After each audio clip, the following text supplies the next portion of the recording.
Hello, everybody. I'm Doug McBerry, and welcome back to Owl Stretching Time, our review slash live reaction of the Owl House.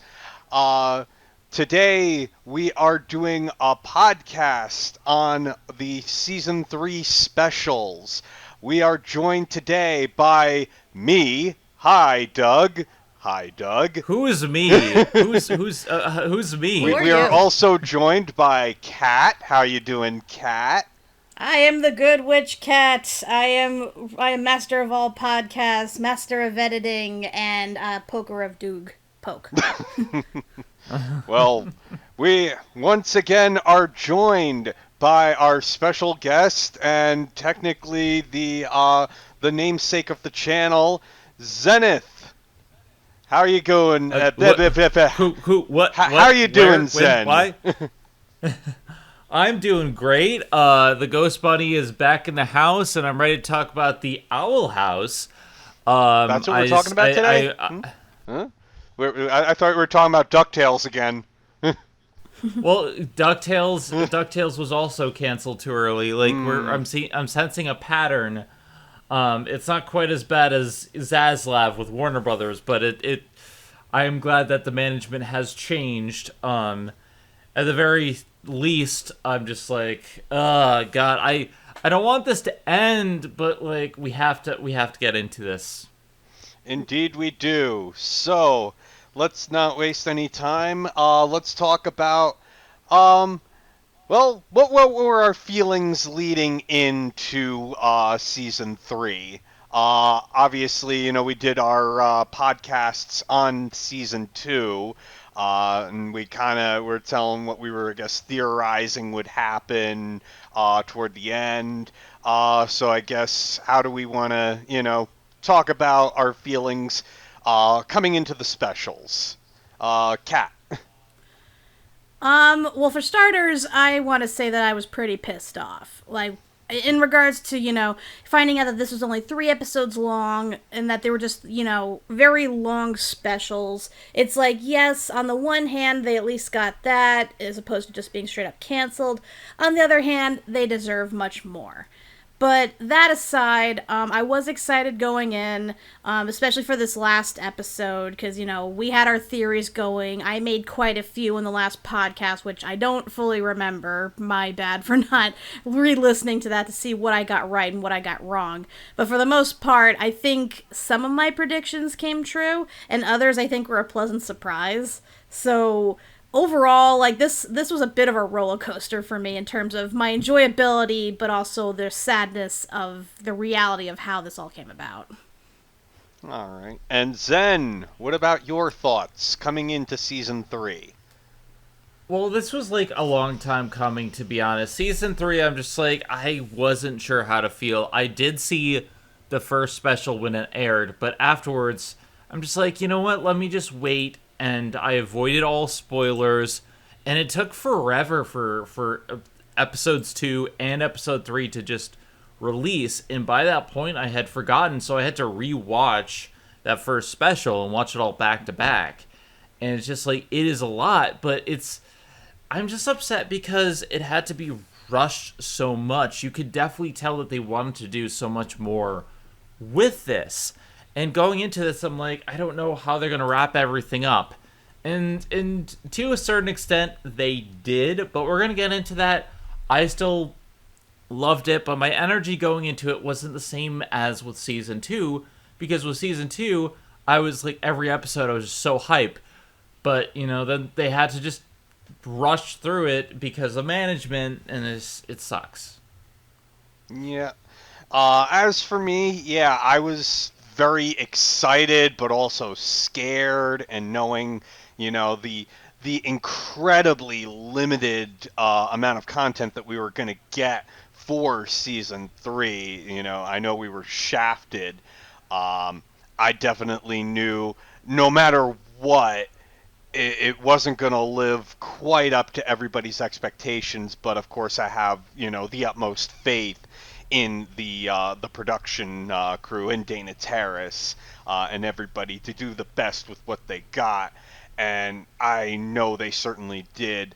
I know it definitely felt off to have these being released throughout, but at the same time, it did make it so that at least we could extend the ending versus, get it all in one shot and then it's just suddenly it's over. So at least we got a little more time with it. And I know, like, particularly with the first special, we got that released around Halloween. I thought that was very appropriate. I will agree with that. I think the good thing about, at least about the first special, is I think that felt the least rushed. The only parts that I felt were like majorly rushed about the first special was the montage immediately after of them getting used to the human realm, and then like them going right back. I felt like they could have used a couple episodes easing us in, but overall, like, I think the first part was, it set me on a high note to where, okay, I think this is going to be pretty good. I didn't have a lot of major problems with the first special, but, like, we're going to get into where things differ as we go. Absolutely. So I guess let's start with talking about Thanks to Them, the first special. Kat, why don't you give us the breakdown and thoughts? Is she going to breakdance? She better! Right, so Thanks to Them starts off exactly where Season 2 left off, with them escaping the Collector after he defeated Bellows and is now changing the Boiling Isles, and they finally get Luz to reunite with her mom, but now her and her friends are all stuck in the human world. And that's pretty much where we spend all of Thanks to Them, is them basically trying to find a way to reactivate the portal to get back to the demon realm, but at the same time trying to adjust to the human world, as well as Luz dealing with her guilt for having had a hand in helping Bellows basically get in touch with the Collector and set off the whole Day of Unity. So there's a lot going on in this episode. There's a lot of character development, a lot of character growth, and a lot of, like, we get some pretty decent background too, especially in regards to the brothers. And of course, we have Bellows rear his ugly head once again, and it leads up to a rather, like, intense battle at the end when they finally do find the portal to go back to the demon realm. So this one I thought was probably, like, the most tame out of it. Like you said, a bit rushed at times, but for something that I feel like had to incorporate all of what Season 3 Amphibia was, I think it did a pretty decent job. I think the big thing that struck me, it's like, I'm going to talk about the bad first, and then we're going to talk about the good, but, like, for me, I feel like we could have had a little bit more about Philip Whittabane. We got the really well told tale of the two brothers.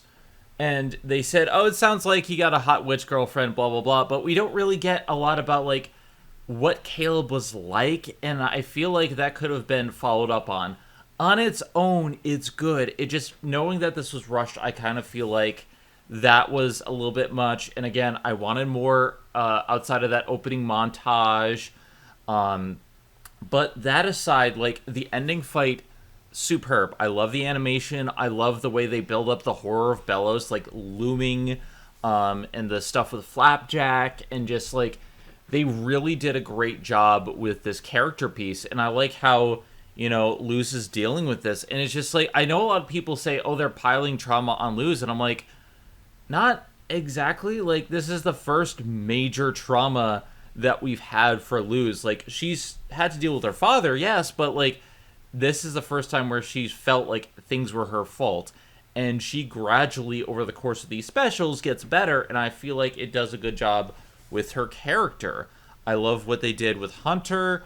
I love the showcasing Camila, like, how, like, she was like her daughter when growing up, and, like, she's not a bad mother like a lot of people made her out to be.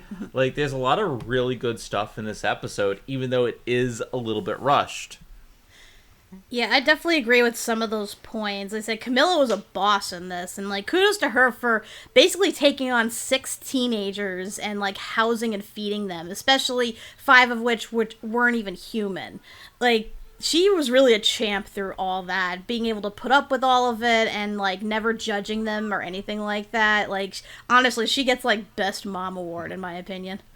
Not only that, but Luce comes out to her, so she not only does she have to deal with all this, she's also like now her daughter has this new thing and a girlfriend, and it's like she's a champ because she like immediately she accepts her. She starts wearing like the rainbow on her. She really tries to be supportive of her being bi, and I think it just already they're making you love Camila. That was one of my favorite parts of the episode where like she's like, "Hi, I'm bi," and I keep replaying it every time I see it. I just smile because like her face after it's like, huh.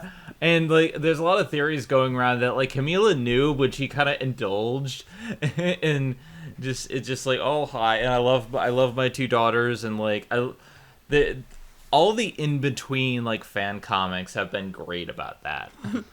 Oh yeah, I've seen some of those pics and they're adorable. I absolutely love it. And I mean, I get how some people would give Camilla flack given that, she made Luz promised that, when she got back from the demon realm she would stay in the human realm. And I get she did that without knowing the context of Luz's life over in the other world. But also, when you look at her backstory and everything, you can kind of see why. It's not that she doesn't, dislike Luz's interest or the fact that she's a bit weird or whatever. She actually is really endeared by it. Her problem is she's afraid she's going to be bullied and excluded the way she was as a kid. Anybody can understand that, and anybody would want to prevent their kid from experiencing that. It's just, between that and having her husband pass away and, basically being a single mother, she just didn't really handle it so well, and it kind of made Luz feel like an outsider. Also, I love the flashback where she's just like, oh, the snake shed its pajamas.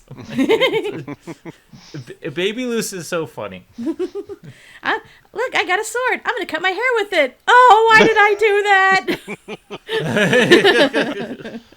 I do want to say, while I do feel some of it was rushed, I do think the vlogs of her are probably some of the best storytelling, because we didn't need a lot, but like, it starts like with the day her dad died, like her moving to a new town and all this stuff, and then like her father gives her the book, and I'm just like, oh that that makes so much sense. Like, just there's so much little things that do work about this despite it being a bit rushed, and I feel like the aesthetic of this, the fact that they're dressed up in costumes, some of them are the Cosmic Frontier, which is the Star Trek parody, which I was loving. And then you have Luzura and Heck Amity, and I love that.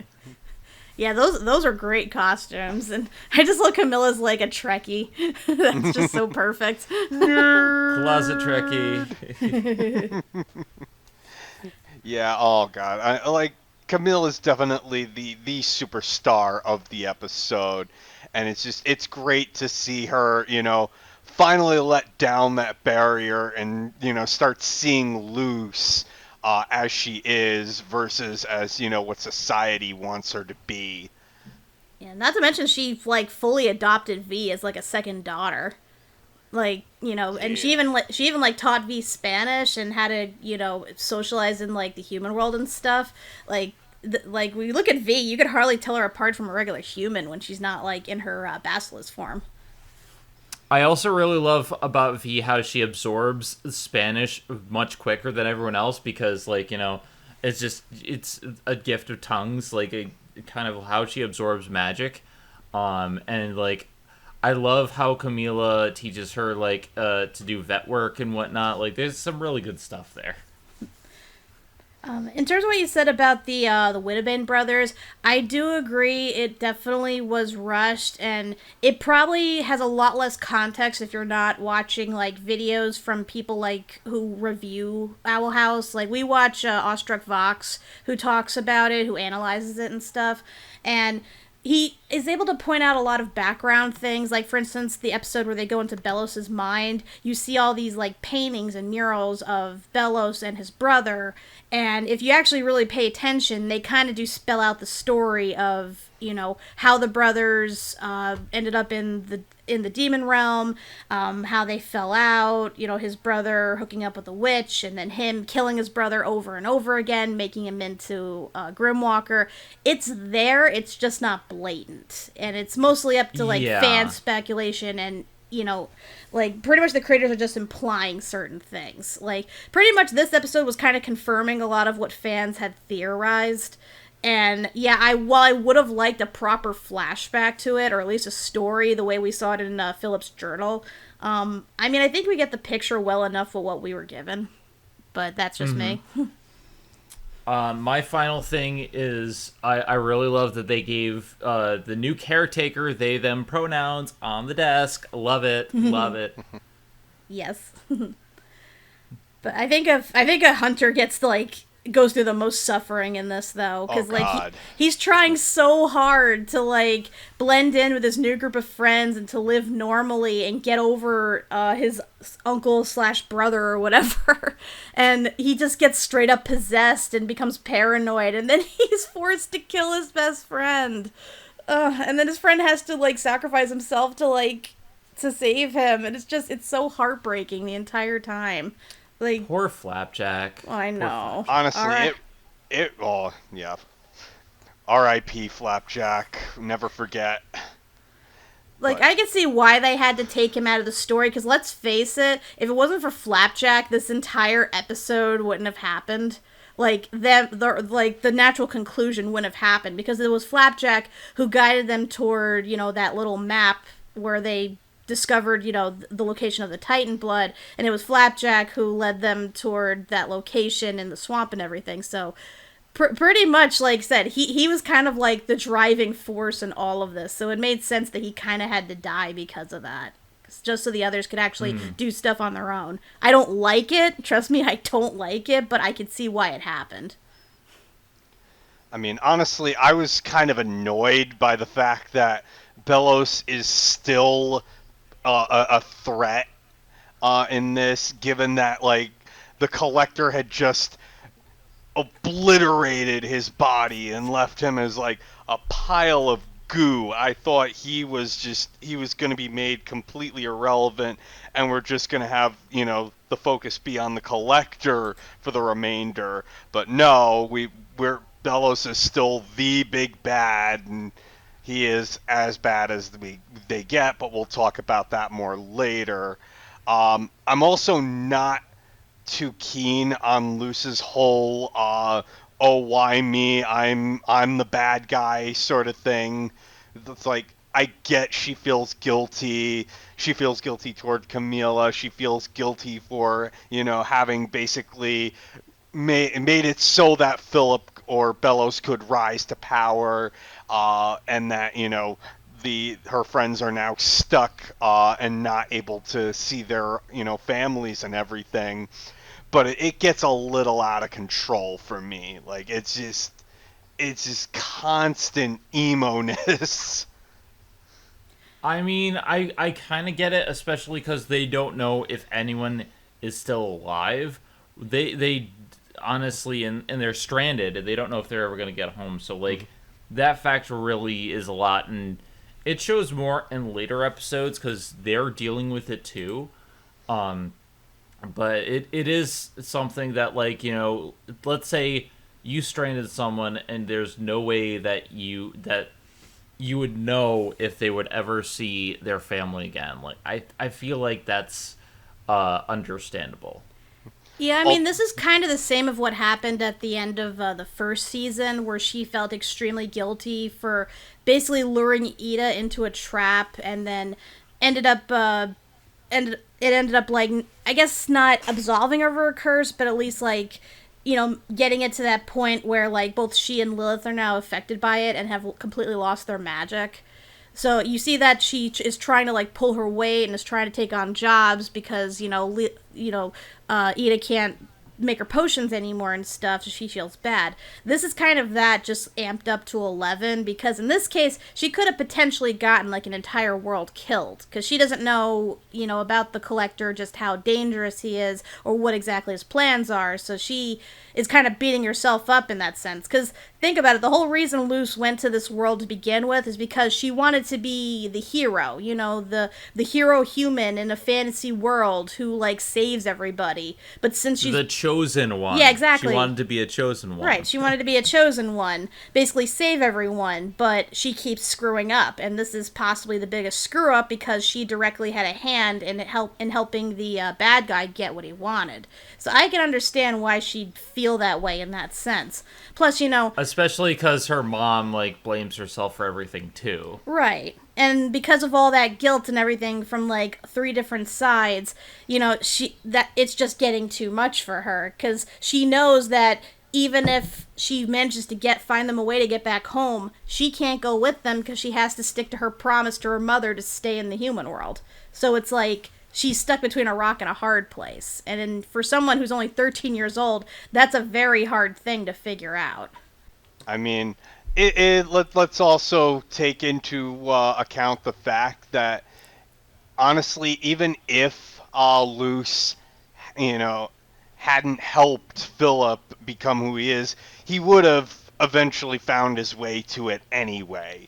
So it was basically like there was no stopping Belos from happening. There was no stopping the Day of Unity from happening eventually. I know, but yeah. Again, it's still that association, like, think of, like, Lion King, Simba blames himself for his father's death, even though he didn't directly have a hand in it. He was just, there, and by virtue of being there, caused all that to happen. Again, it's a kid's mentality. I just think it was Tybalt's fault. Friggin' Tibbles. Guy got what was coming to him. All right. Do we have anything more to say on thanks to them, or shall we move on to for the future? My final thing is that I think this is one of the better of the things because they had more time to really plan this one out, and it's just like they did take their time. I feel like this was where they got in a lot of some of the best character moments. It's not as big as, the last 2, but it just, like, to me, I like that this was a very good introduction to the season. I agree. Yeah, my thoughts exactly. This was definitely, out of the 3 specials, I think this was the strongest, definitely the best structured. It feels, like a complete special versus the other 2, which kind of meander a bit, but obviously, we'll talk more about them as we talk about them. But yeah, definitely, I think this one was the strongest of the 3 specials. Yes, a nice solid part 1. Mm-hmm. But now, yes. But now on to part 2. Part 2. Ah! For the future. No! I saw the future! Kick its ass! I can see the future! I'm on fire! Anyway, for the future, Kat, give us a breakdown. Right, so the others go through the portal. They end up back in the demon realm. It is, I don't want to see radically changed, but changed enough. They discover that everybody has been turned into puppets. Because the Collector, when he said that he wanted to play a new game, he was being literal in that he wanted to turn everyone into dolls and basically make them as, part of his game. Pretty much the only ones who aren't puppified is King, Ida, and Lilith at this point. And Collector is basically trying to reenact the Owl House itself, having, what was her name, Tara play Ida to a not successful degree. No, you can't do it. Like, Ida's more cranky like this. Like, come on. Gosh. Yeah. Basically, things aren't exactly going the way the Collector wants them to. And while he tries to get King to, open up more and tries to make the game better, King is doing his best to just rein him in so he's not causing more hurt and damage to the people of the Boiling Isles.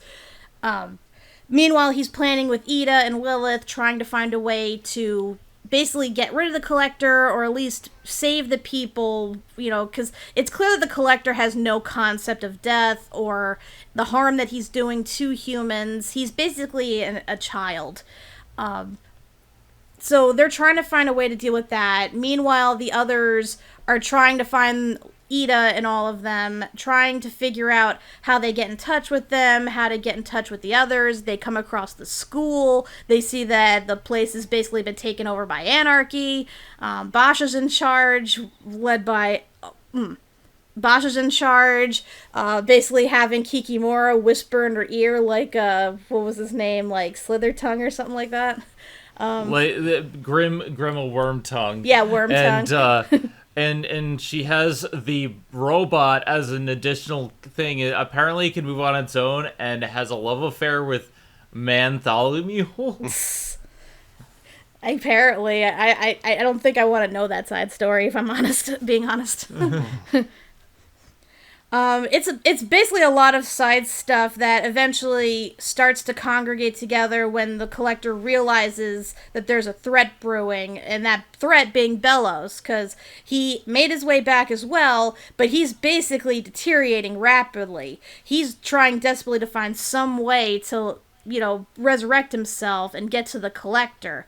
And unfortunately, he chooses to do this by possessing Rain, who, again, becomes, the whisperer in the Collector's ear, telling him that he should be wary of those he deals with, and how he should be doing this instead.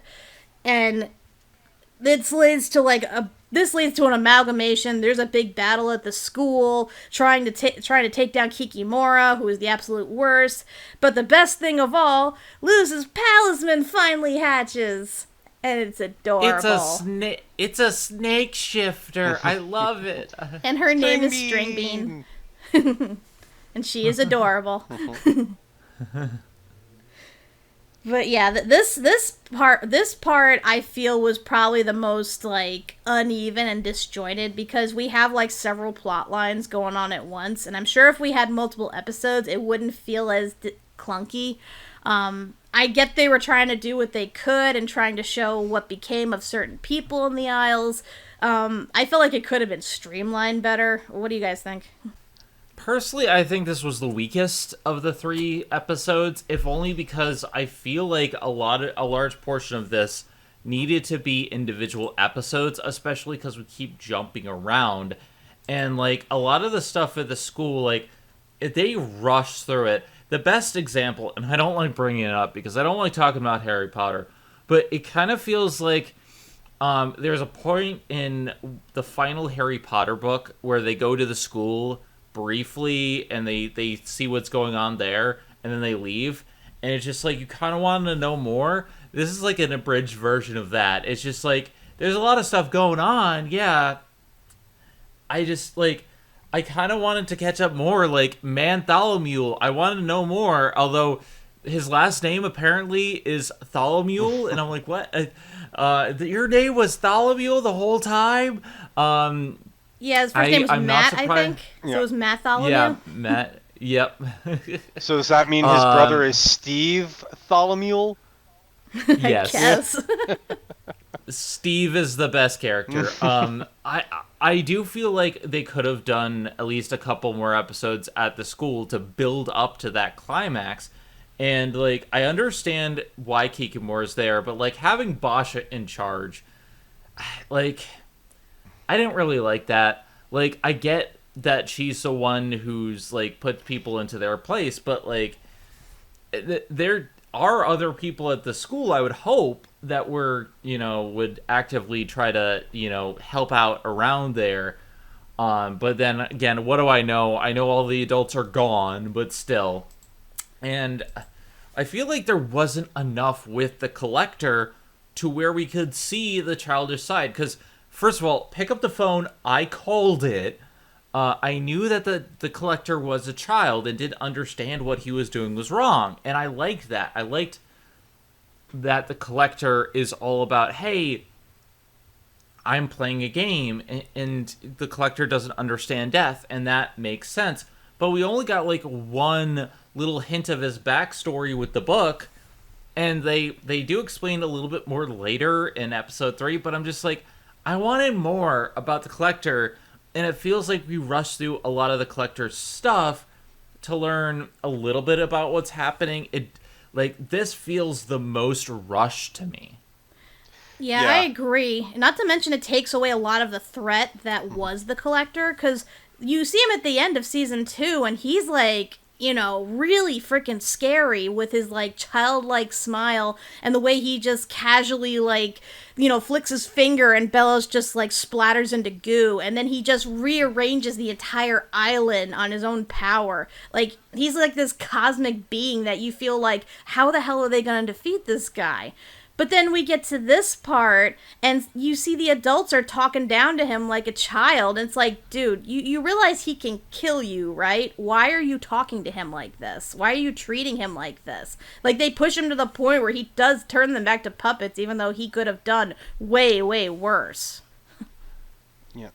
Yeah, we definitely needed at least 2 or 3 more episodes with the collector, and we needed at least 1 or 2 more episodes at the school to fully explore this. As is, there's stuff that I really like. I love the Palisman. I love why the Palisman was brought out, because she finally realized my greatest desire was to be understood.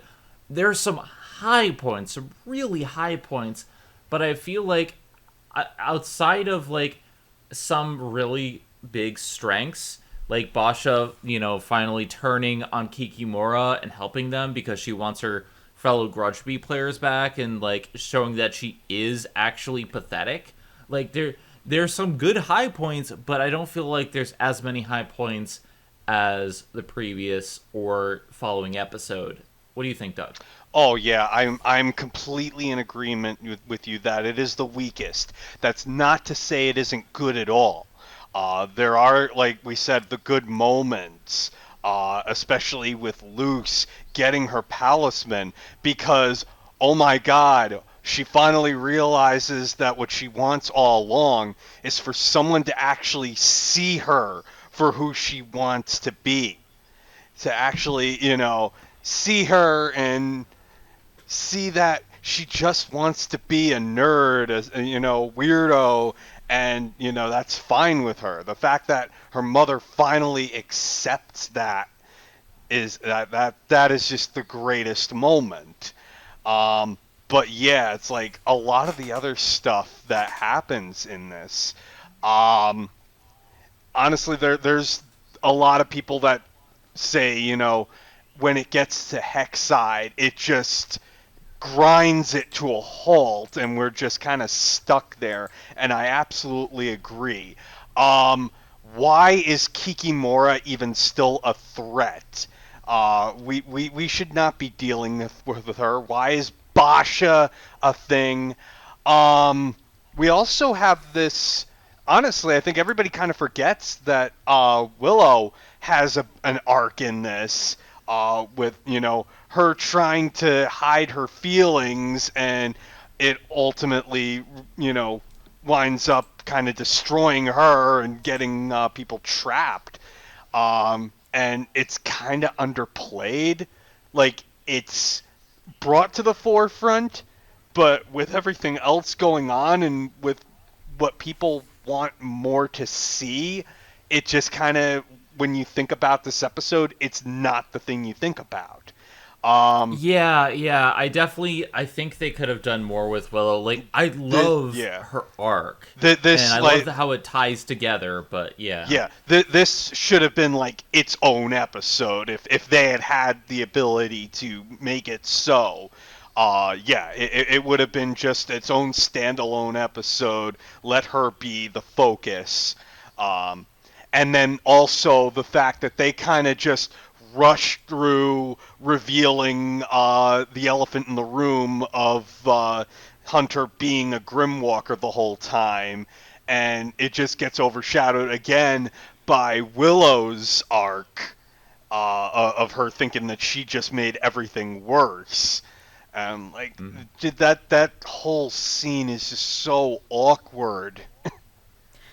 I mean, to be fair, like Dana Terrace has mentioned that she never really intended to have a magical school in the Owl House. Like, it was more of like a Disney mandate because, you know, having a magical school is like all the hotness at this point in time. So, you know, she already was forced to do that, so I guess this was her way of absolving everything with the school in this episode.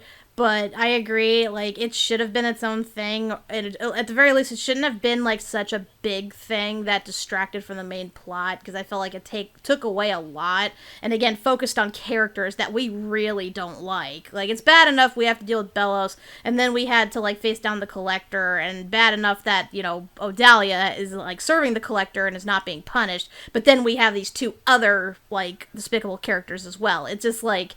It just, like, it makes you more aware of just, like, how impatient you are to get to, like, the real meat of, like, the plot. But at least we have solace in knowing that Hootie is still alive in there somewhere. Hootsifer! Is that you, Lulu? Be it you... It be that I love that moment, especially because it also is creepy that he's still able to talk. Well, I know, because I've been wondering ya. that. I've been wondering that if, like, all the puppet people were, like, conscious or not, or if they were put in, like, a coma-like state. But he pretty much confirmed that, yeah, they're all conscious while they're being puppets, and that's, like, a horrifying thought. And then there's also the fact that, you know, Bellows had the opportunity to just possess Odalia and, you know, finally come uppance, but no, he possesses Rain. Poor Rain can never catch a break. I do want to give one kudos though, because while Bellows is the worst, he never misgenders them. Never misgenders Rain. It's not part of his, you know, evil plot. He's the worst thing ever, but at least, you know, he does not misgender Rain. So, like, that's something. He's like, he's evil, but he's not that evil. You would think, though, somebody from, like, Puritan times would be, you know, the most bigoted, and he is, and yet somehow that's not on his radar. We're just gonna pretend all that hate doesn't exist. Yeah. I just think it's nice that they didn't have to stoop to that, because, you know, in other series they probably would have, and, like, I like that, you know, I kind of wish that Odalia got to come up, and spoiler, she never does. We see her at the end of episode 3. She's perfectly fine. We don't know if she's ever put in jail. Ugh. I mean, she probably has to go through divorce proceedings, so I'll take what I can get. I mean, I can see why he didn't really possess her, because first of all, Rain is a lot stronger as a witch than she is. Because, yeah, like, she is an oracle, but, you know, Rain is the bard of bards here, so on a power level that makes more sense why they are more preferable. But the other thing, too, I believe, is that Bellows probably thought ahead and thinks, well, if I encounter, you know, Luce or Eda or whatever, I should probably possess someone that they would be reluctant to harm. And, of course, they would both be reluctant to fight Rain, despite how easy they would go on them, because, you know, Bellows pulls out all the stops when it comes to shit like this. And a puppet body would probably last a lot longer, considering the state that Bellows is in. Yeah, like, there's some really big good stuff that I like, and I do like the small stuff. Like, I think reuniting with the siblings, with I can't remember names, Ed and Emra. Emperor, yeah. Yeah, Edric Emra. and Emra, like, Yeah. that was fun. I do like how, like, Ed, who started the show as the coolest shit, is now, like, in a full body cast waddling around. And I love that. I love that juxtaposition. So I think that was good. I do feel like we could have used more of Emra in, like, later episodes, but I think what we got of them was great. But, like, there's some people I'm just like, why didn't we see more of, like, the hidden pathways in the school? We saw a little bit, but, like, not as much, as a callback could have done. Yeah, I mean, they could have gone back to that one hidden room where all the detention coven people used to hang out in. That would have been a good, like, location to revisit, because they literally can, like, go to open portals in, like, any part of the school. But, oh well. Again, we have to get through this. We have too much to get through. We at least find So, yeah, out that Bartholomew is actually a good leader.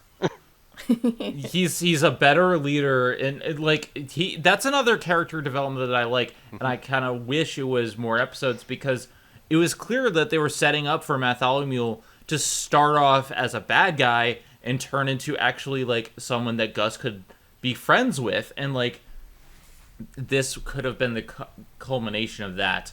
But I feel like this, while it's a good episode, it could have been so much more, and it definitely feels the most rushed and disjointed. And I don't like Kikimora. Like, she's like, I'm just gonna rule this apocalyptic wasteland. Dude, the Collector's right out there.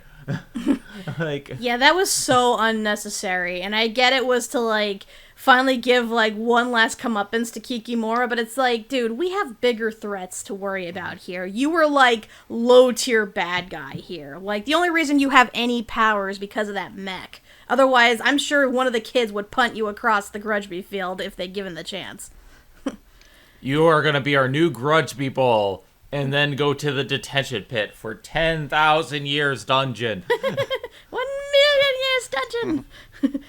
Although, what was it? I was thinking this, like, lately, because in this episode we have easily the four most dislikable characters in the Owl House somewhat gathered together. We have Bellows, we have Odalia, we have Kikimora, and we have Basha. So in order of, like, least despicable to most despicable, I was trying to figure out how to rate it.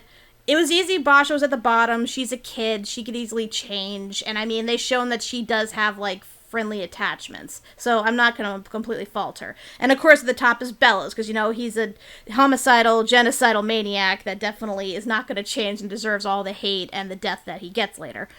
The question was, who is worse, Odalia or Kikimora? What do you guys think? Odalia, because Odalia is still, like, even at the end of it, she's still trying to, like, squirm and manipulate people. Yeah, Kikimara's evil and she wants power, but that's just it. She's just a simple, power-hungry person, whereas Odalia is still trying to work with Bellows and manipulate everyone. I'm just like, no. Doug? Yeah, I would say Odalia just barely edges out Kikimora, if only for the fact that she's still kind of a threat on her own, whereas Kikimora, without that, mech abomination suit, she kind of is nothing. It's like they're both just horribly in denial, but it's like they just don't even see the forest for the trees at all. They don't. It's like Kikimora heard the entire time, all these conversations with the Collector, knew exactly what is going down, and could have stopped things at any point, but she felt like, oh, she's going to get something, and it's just like, in the end, she's just the most pitiful, pathetic character, whereas Odalia is just, she's completely in everything for herself. She doesn't care who she has to shove aside. She doesn't even really love her own children. And it's like she deserved, both of them deserved far worse punishments than what they got. Um, but yeah, like I said, I would just barely edge it over and give Odalia the worst. I have to agree because I thought about it long and hard, and one thing that does put Kikimora above is because when you think about it, if it wasn't for her, everybody would have died from the draining spell at the end of season 2 because she's the one who leads King to the Collector. And he's the one who makes the deal and that ultimately saves everyone. So you could say she had that one redeeming thing going for her, even if she was doing it just to spite Bellows. Not to mention, we see at the very end, that she is fixing Hexide's school. Whether or not they made her do it or she did it just to redeem herself, at least they show her suffering some consequences and making up for it. Whereas with Odalia, we just see her standing off to the side while Amity hugs her dad. Like, she doesn't even apologize to her own family for what she was a part of. So yeah, I agree. Completely irredeemable, worst mom ever. She deserves to suffer in the Blaggle. 10 million years dungeon. Yes. Infinity years dungeon. So I guess that leads us to part 3 then, right? Yep. Just wishing and hoping and watching and dreaming. Give By the us way, synopsis. Oh, sorry, you were saying. Sorry. You can finish. I finished. Okay. Also, I don't know if you guys noticed the first word of every episode for this season. It all spells out "Thanks for watching." My Aww. initial thing when I was looking at it, because it's the whole first thing of every title has always been like the first letter, so I was only looking at that initially. So I thought that it was TFW, and they were just doing, that feeling when it comes to an end. But then, like, we saw a video where they pointed out that it actually does spell out "thanks for watching." I'm like, oh, that's freaking clever. How did I not see why that? was I saddled with these feelings? Must punch my feelings. Ow, my heart. I'm not crying, you're crying. Because I know normally they try to like do a hidden message in each season to sort of foreshadow what the whole big reveal is leading up toward in said season. But obviously they couldn't do that with this one since there was only 3. So I guess they chose the most direct route, and I appreciate it because you can tell they're definitely grateful to their fan base for keeping up and sticking with it through all these years and up to this point. And definitely this finale. Oh boy, did they pull out all the stops. And I mean, God bless them, for working with what they had and giving us what ultimately came to be. Because watching and dreaming, whew, like, this definitely should have been multi-episodes, for certain. Like, this could have been a season in and of itself, honestly. But, but for what we got, like, I'm impressed. Because because of course it leads up to the Collector facing Luce and the others head on. He wants to play his own games in terms of trying to basically force them to be his friend, because that's like his ultimate goal. Is like he wants them to be their friend. But then Luce and the others beat them at every turn. And it gets to the point the Collector starts getting depressed and despondent and reveals that, every single, person they've encountered who they tried to play with either ended up betraying them or went away or, they ended up getting punished for it. And it turns out it's not even the Collector's fault that all these atrocities against the Titans happened. It turns out it was the Collector's siblings that did it. The Collector's siblings are basically those asshole older siblings who are like, oh, let's play hide and seek. You go hide and I'll seek. And then they count to 5 and then go away and then leave the person to hide. That's pretty much the archivists. So yeah, we find out all these atrocities are not actually the Collector's fault. That they got blamed and imprisoned for really no reason. But then of course that leads to Bellows finding out the truth about King being a Titan and finding out that Titans are actually immune against Collector's magic. So he decides, let me possess the Titan and destroy everything. And suddenly this turns into a Final Fantasy game. And yeah, this leads toward the ultimate battle between Luce, Ida, King, and a whole bunch of people against the Collector now inhabiting the Titan. So this becomes Attack on Titan. Yay,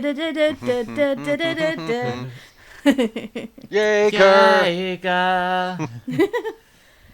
But yeah, I think we gotta go over this by segments, honestly, because just summarizing this won't do it justice. So for starters, I will say the whole thing with the Collector's backstory was indeed rushed. I know if they had time, they definitely would have fleshed it out. For what we got, I had a feeling they were going to make the Collector sympathetic since he is a child with no concept of death. But at the same time, I felt they could have done a bit more. Like, again, the fact that they also had to go that whole route with Luce trying to save him just to make him understand the consequences of death, I felt was a bit cliche. But that was just me. I mean, I think it works simply because, like, in this world, like, he hasn't, or does the Collector have they them pronouns? I think we said that the Collector is he. I've heard both. I've heard others refer to him as he, and I've heard others refer to him as them. So okay, yeah, I guess I want to be okay. But I think they did a good job showing, that they don't understand life or death. You know, what we you mortals eat anyway? Pizza, bagels. Like, well, I mean, there's some good moments there. It's like, what do they eat? Rocks? Fire? Gravity? And I do think they do a good job of showing that. One of my big thing is I feel like the backstory with the Collector could have been shown a bit more. But this is my personal favorite episode out of the three. It's not the most solid, and I feel like they could have definitely done more with the Collector and more with certain battles. But, like, I like the start with the games and, like, how he gets depressed. Like, no one wants to play with me. And, like, I've been there where it's just like, you want people to play with you because no one wants to be with you for whatever reason. And it's just like you start playing a little bit more aggressively to make them be with you. And it's just, he's just they're just a kid. So it's just like, I really related to this. And I think personally what I liked about this was that she got through to the Collector by talking, and it's not just like, oh, hey, I'm talking down this evil, like, unrepentant person. I'm talking down a child and relating to them.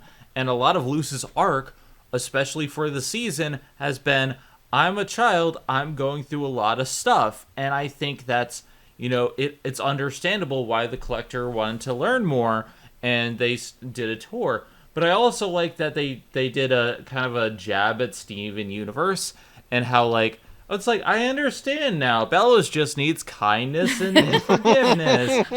I did laugh at that, yes. And it's like, look, I like Steven Universe, and I feel like there's a difference between stopping someone who's trying to upkeep tradition rather than someone who, they tried talking down Bellows. He's just an unrepentant bigot.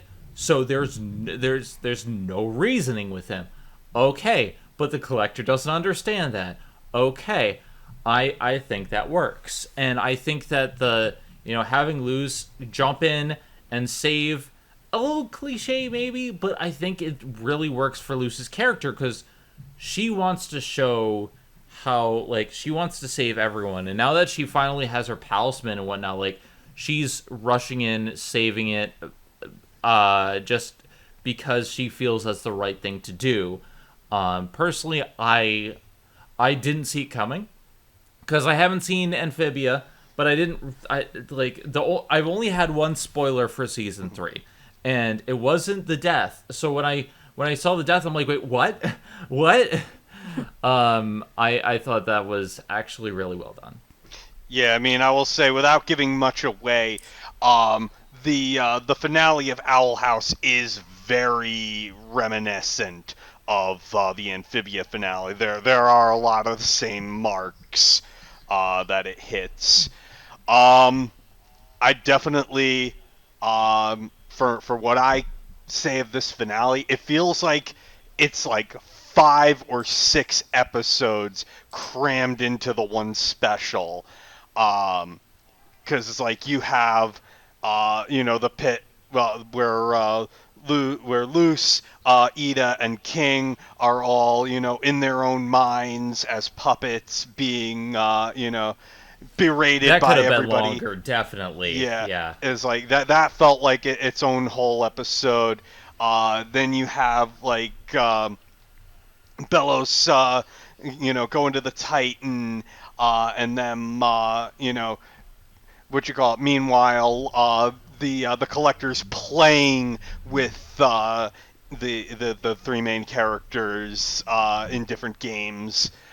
So that would have been like its own episode, and then you would have had like a 3 or 4 part finale, with the battle, and then Luce dying and meeting the Titan, who is voiced by freaking Ego Raptor. Yes. Wait. Okay. I love that he has a Bad Girl Coven T-shirt.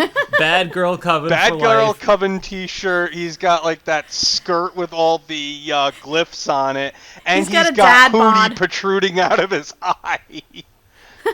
I am both king and queen, best of both worlds. I love that they brought back to that, and like, this is why I do feel the episode is rushed, but I think like the biggest moments happen here, so like I like it most, and especially when like the death was necessary so that she could be brought to the Titan and speak with and see the Titan, and like the Titan's just like not what I expected him to be. He's just like this chill, like almost an adult version of King, who's just this dork, and I love him, and he's just like I haven't been able to interact, but I could see who is nice to my son, and it's like, tell Ida that I'm rooting for her, and I'm like, oh, this is awesome. That's great. He's such a dad. Like his parting words is a dad joke, a pun.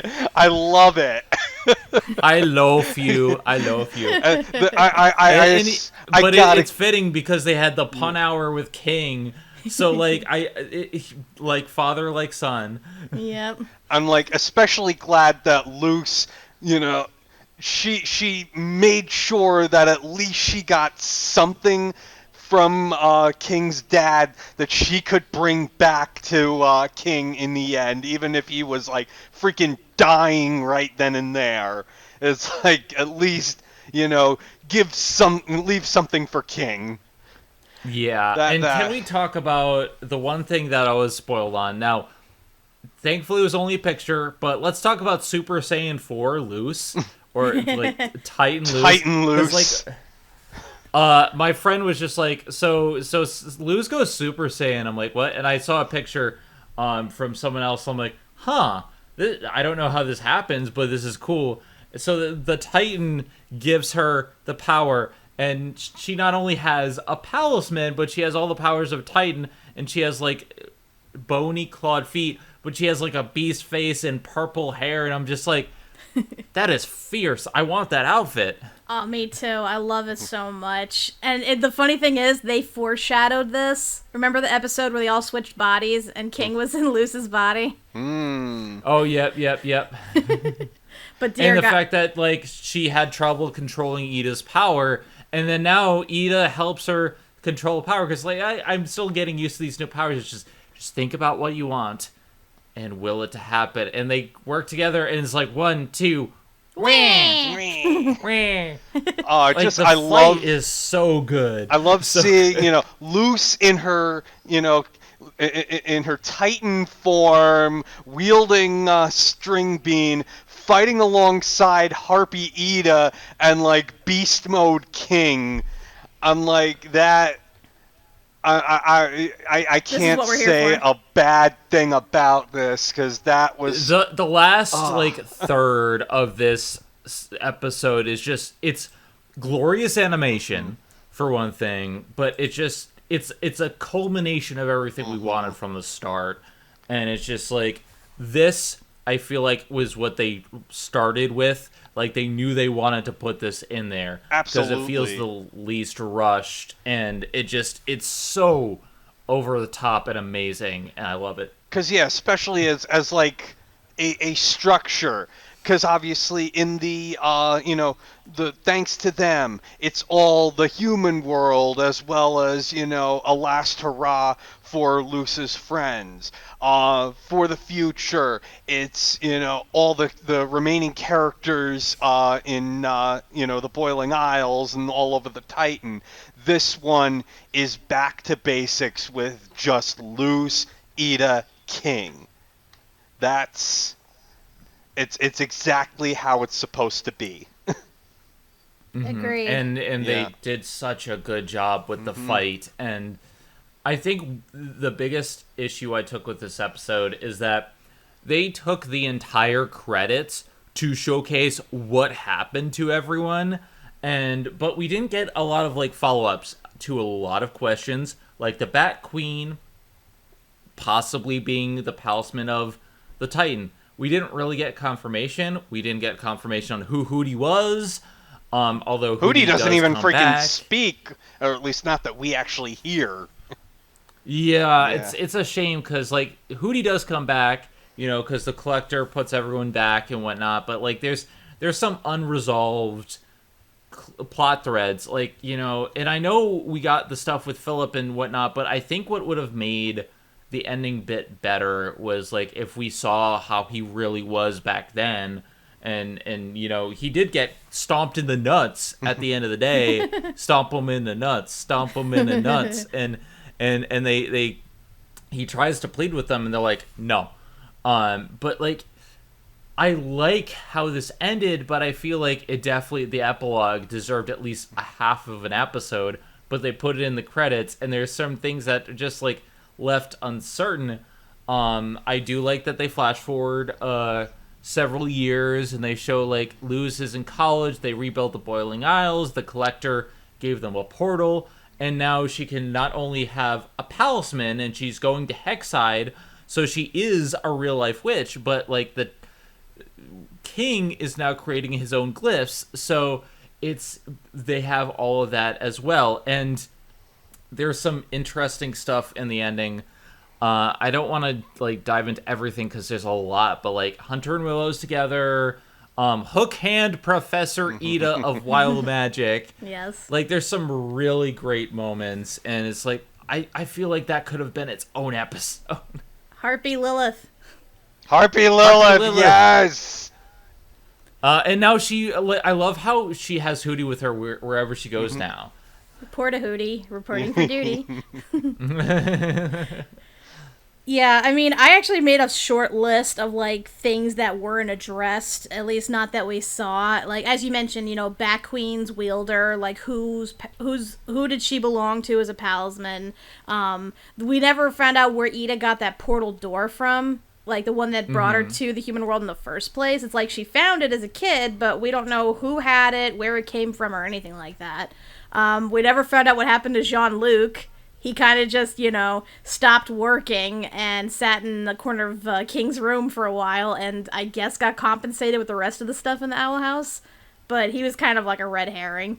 I guess we got an answer as to, like, the Owl Beast. Like, I guess he got cursed by the Archivist, the Collector's siblings.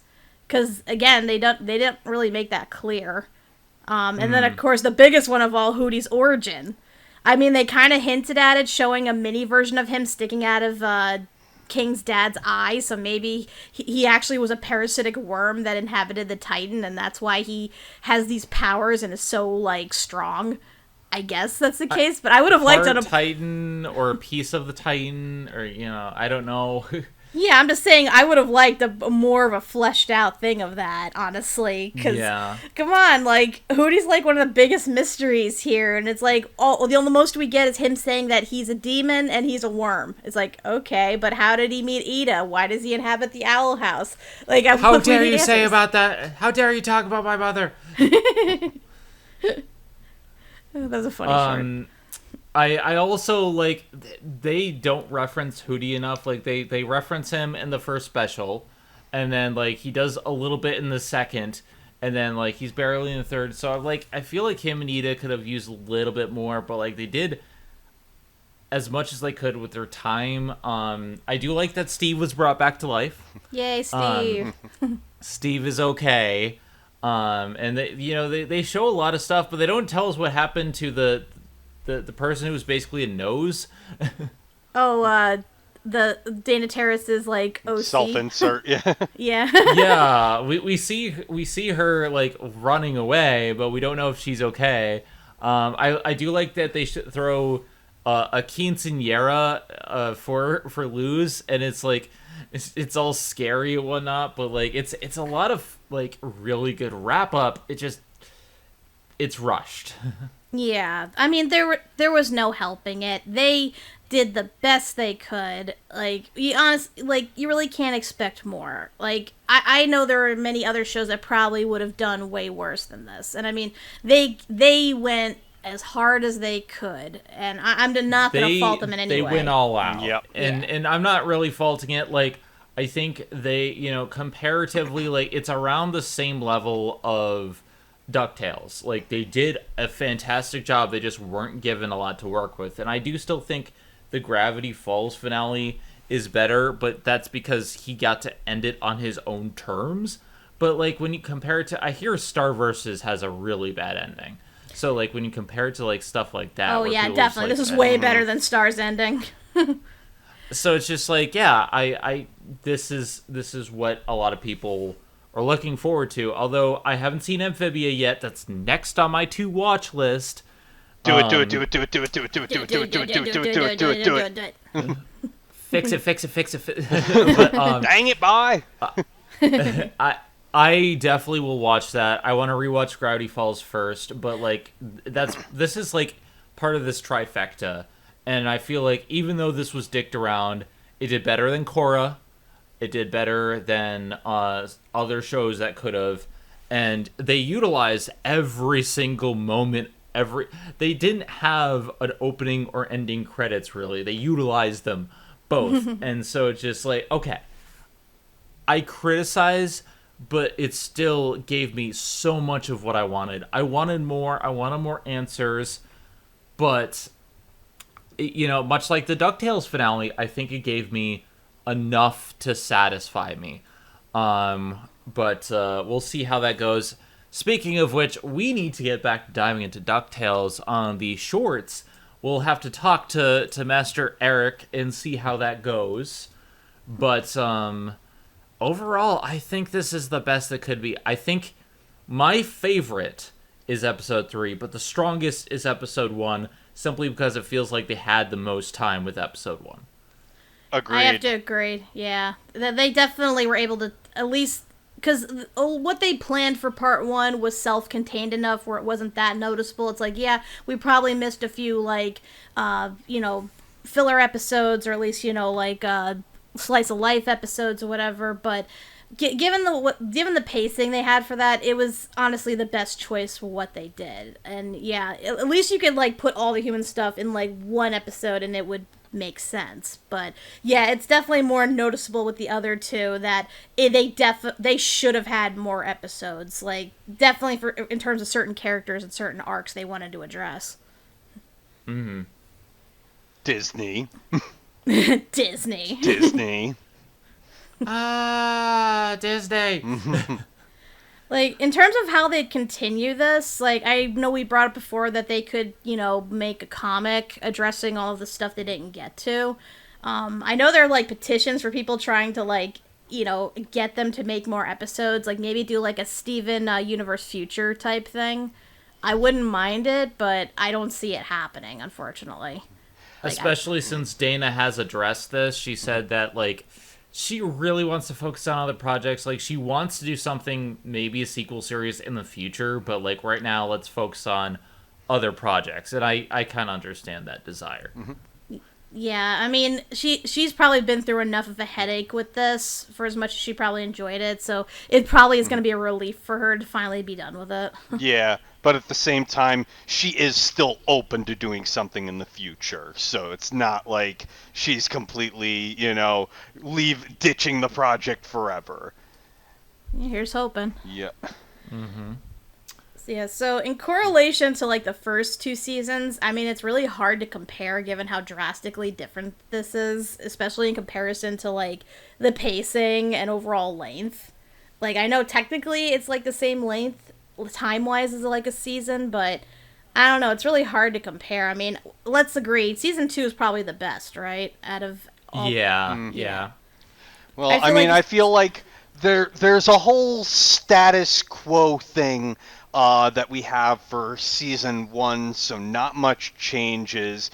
And then with season two, it's just all bets are off. We're just constant storyline because we know we're not getting that third season. So now we have to, we can't do the filler. We got to make every episode count. And then, of course, But I wanted an episode about Tibbles. well, I wish we had time for another 20 adventures, but that's just not going to happen. And then, yeah, this is just basically wrapping things up in the biggest way possible. So that's how you kind of break everything down in the way. What do we think is the weakest season? I mean, as much as I'm tempted to say 3 because of the rush job, I kind of gotta say 3. Like, look, season 1 is less stakes, but it definitely had time to breathe. Season 2 is my favorite simply because it has all these big things, and it is still given the time it's due. Season 3, big highs, big lows. I can't even really rank any of the seasons because it's like they're all in their own way. They're important, and nothing really drops the ball so much. Like, maybe there's the occasional miss, but as a whole, the seasons are all pretty good. Season one, for not having much stakes, it does have a lot to establish, and it does have to kind of rush a bit of things to get there too. So it's not without its own problems. Honestly, it's like if you could rank anything, it'd be like Amphibia's structure, because clearly they have like a season A and a season B for each of the seasons. There's like 10 episodes of this and then 10 episodes of that, kinda.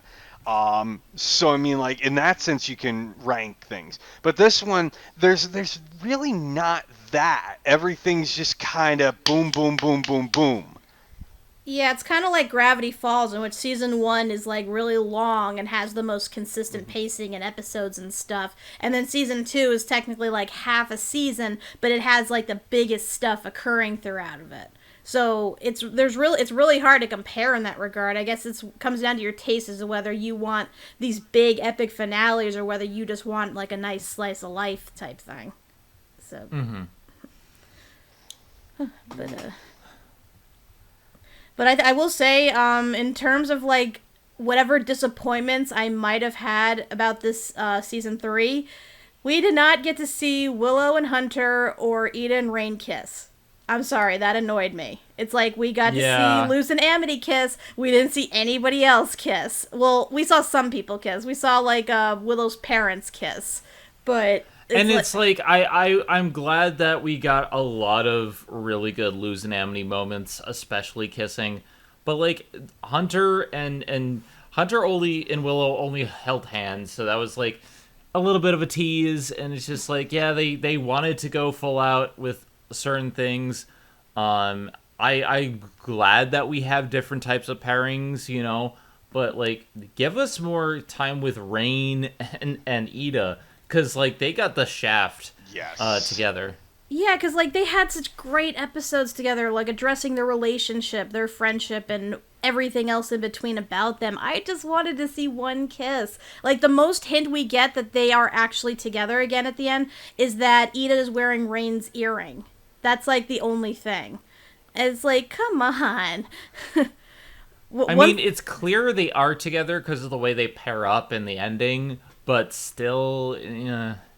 Also, I will say, if you notice at the end with Rain now has like teardrop scars from where Bellows like slithered out of their head, which is like, wow. Ouch. Yeah, it's like ouch, but at the same time, it makes them have like cool scars, which I like.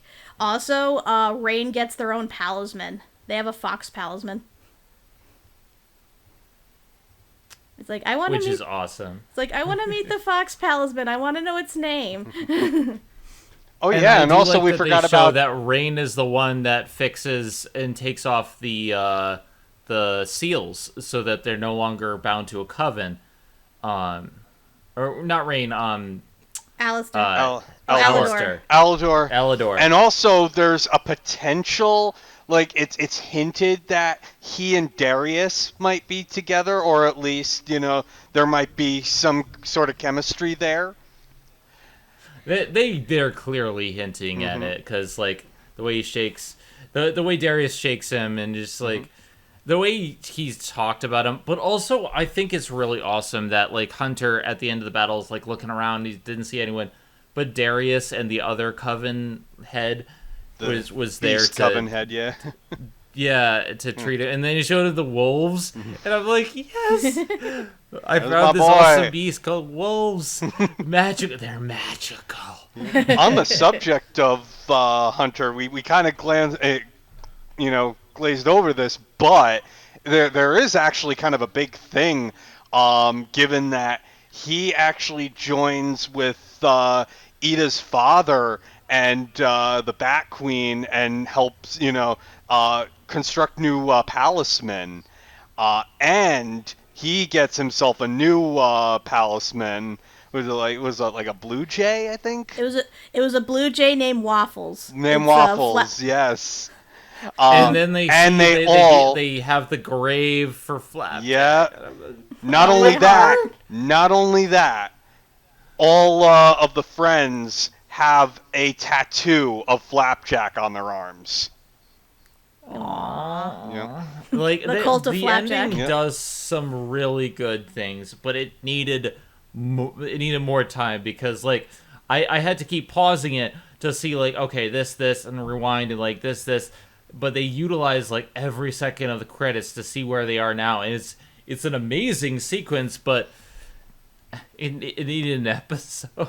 Yes, for certain. And the worst part is, because this will replay on TV, nobody's going to be able to see the freaking credits because Disney always does that stupid, like, preview thing for the next episode or whatever. It's like they can't wait to share their freaking commercials and such. They got to do it over the end credits. So that anybody who wants to see the thing in full has to see it online.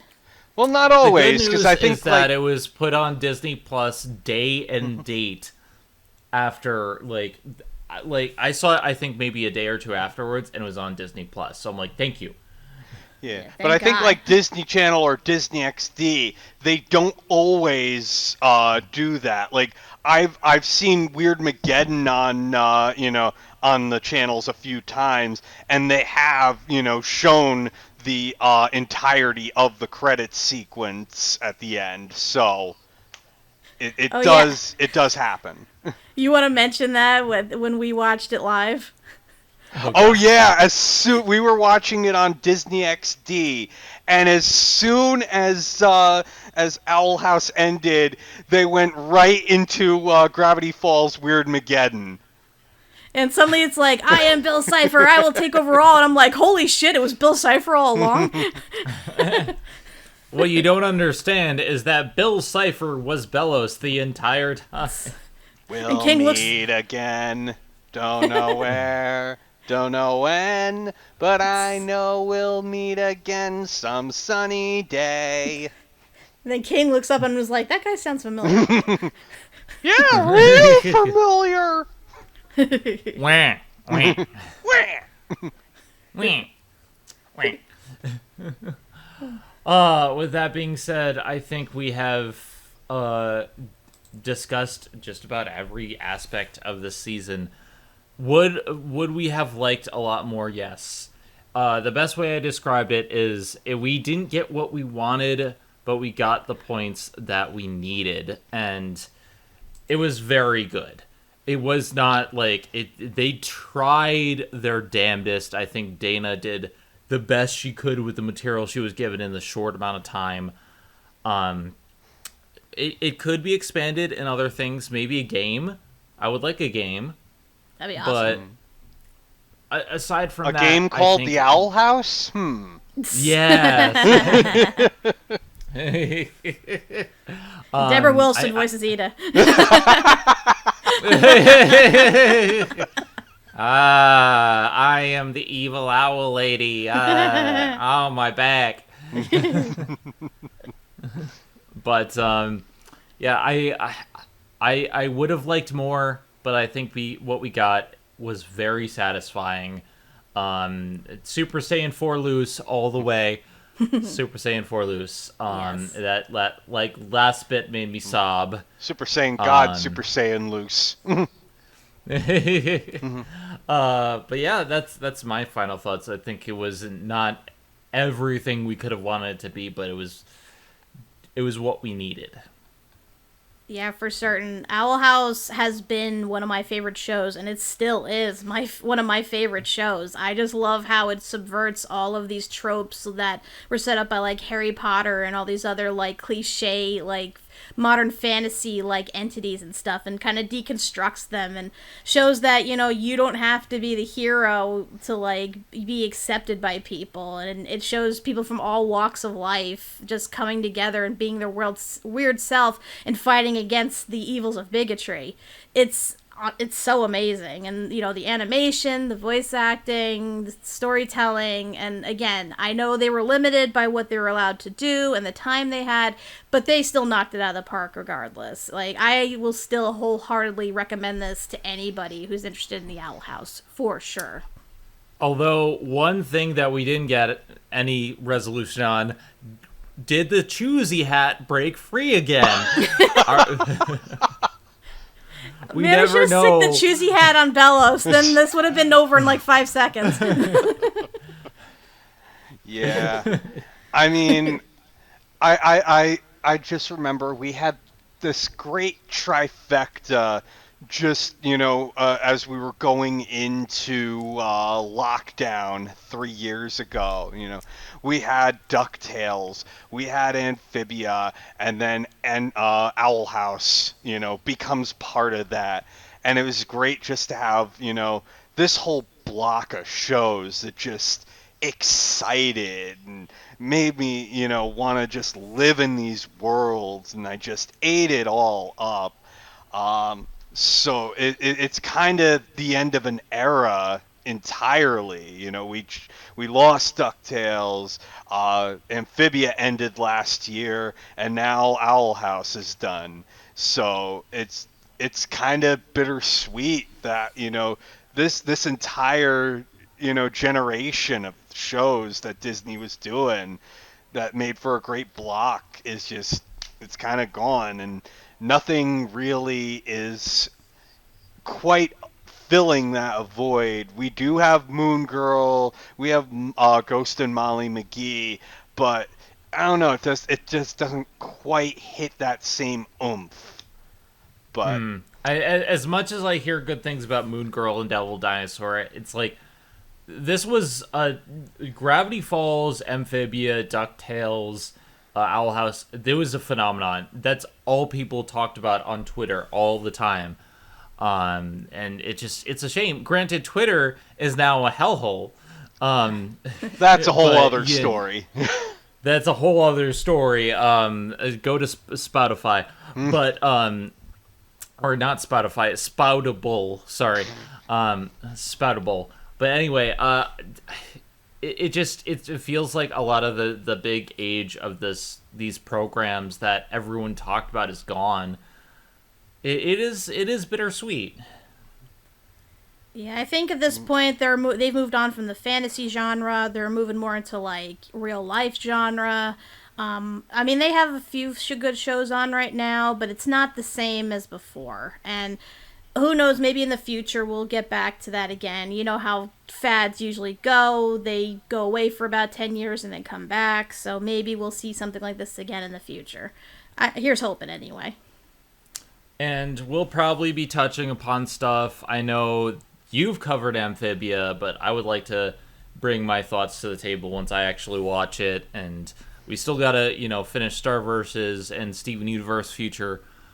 But it just feels like with diving into Ducktales having 2 episodes left, and this, like, all my babies are dying.